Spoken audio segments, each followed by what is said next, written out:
Namaste everyone, this is Lara from the Republics, and today I will share with you an effective way how to lift up into headstand or Shirsasana. So in yoga we often call headstand as a king of postures because of its numerous health benefits for the body and the mind.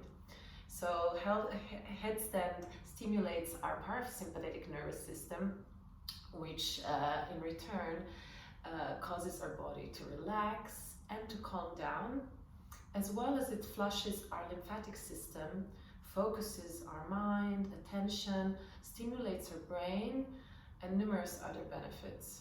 So in order to be able to lift up into the headstand position, we do need strength of the arms, we do need stability of the shoulder, and of course we do need some core strength. So it's often good to do headstand after you've done your practice. We usually do it at the end of the practice because of its calming effect. And it's also because we stimulate our muscle groups that we need in order to lift up. So today I will show you just a few of the exercises that we use as a preparation for the full posture. And you can incorporate them in your yoga routine or your workout routine. You can stay in them for a minute or 2 minutes. And with time you will be able really to create strong foundation that will help you then to lift up into the full position. So headstand is good for everyone to do, unless you have a high blood pressure, then it's better to avoid. And also if you have any surgery in your cervical spine or any injury in your neck, then it's really important to build up that stability and strength in the arms and shoulders to lift up so there is no tension and any pain in the neck area. So if you're ready, let's start. We'll start in our first preparation, which is the forearm plank. So most of you are probably quite familiar with that. So in a forearm plank, you want your body in a straight line, you want your forearms to be parallel, palms pressed down. Make sure we don't collapse in the lower back, already preparing our belly. So really pulling that navel back to the spine and coming into the nice straight plank position. So when you're in this position, make sure you're not collapsing in your shoulders. Shoulders are nice and broad.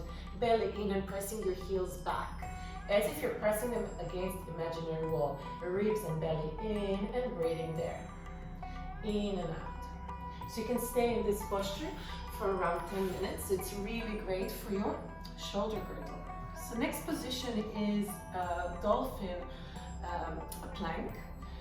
So pretty much we're going to stay in the same position. So same principles. You never want to collapse in your ribs and your back, in your lower belly. So keeping that nice and tight. Interlock your fingers, press your palms together, pushing your shoulders away from your ears, tuck your toes and lift up. And feel that you're pushing the mat away from you, making sure that you're not arching the back. So really pulling the ribs in, taking your head down and breathing there, keeping your arms nice and strong, belly in. And after a minute or 10 breaths, you can come down. Nice way to rest between those exercises. Just come into very gentle child's pose and relax and breathe there. You should breathe in and out through the nose and feel on exhalation always that you pull the stomach more in.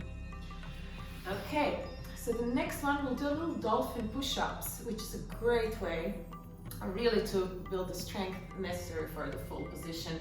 So pretty much it's the same, it's a mix of these both exercises. So we want to come into a straight line on our forearms, but palms together. And imagine you're going to go forward like you want to kiss the mat, and then you push yourself all the way back up. Inhale and exhale forward. Come all the way toes. Press into the forearms, strong shoulders. Exhale, belly goes in. Inhale, press and exhale. And when you're done after 10 rounds, again you can relax. Coming into your child's pose and just breathing there softly.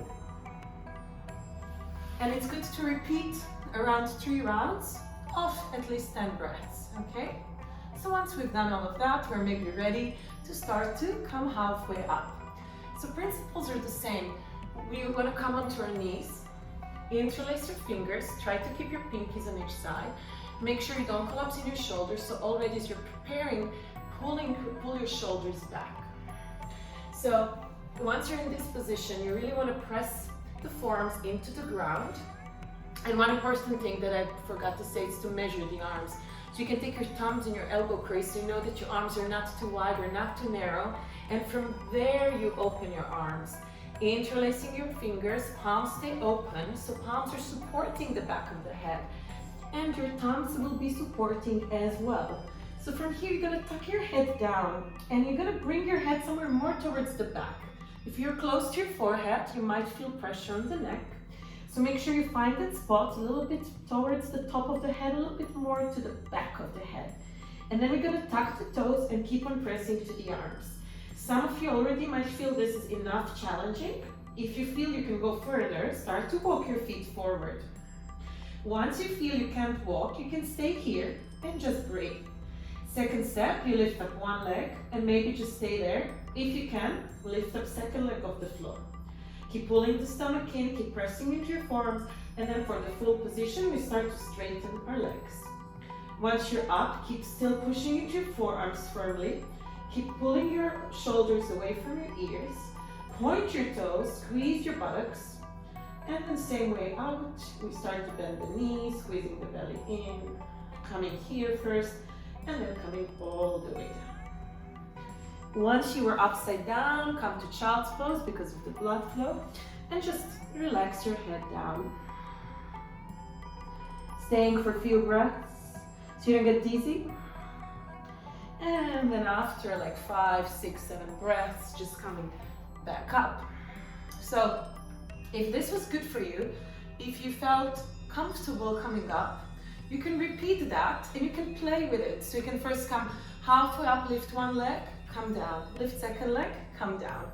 So those of you who want to start to lift up with both legs can also do the following, or you can repeat what we did. So still measuring the arms, making sure you're in a nice alignment, shoulders strong, belly in, embrace in, interlace your fingers and tuck your head in. Press into your forearms, walk your feet forward. When you feel you can't walk your feet anymore, see if you can make a little hop. Come down, belly goes in, so you're pushing your hips slightly forward, so you might feel like you're gonna fall over, but you're not. So you want that, you want to feel that weight going more over your head. And then see if you can come halfway. From here, keep on pressing into the arms and lift up into the full variation of your Shirsasana, headstand, straight legs.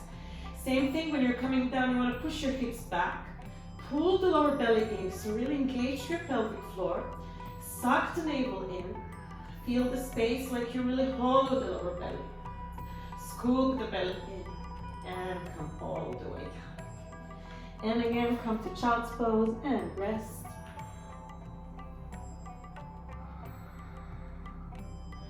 And then slowly come up. So headstand is a journey, so don't worry if you don't get it straight from the first day or first time you try.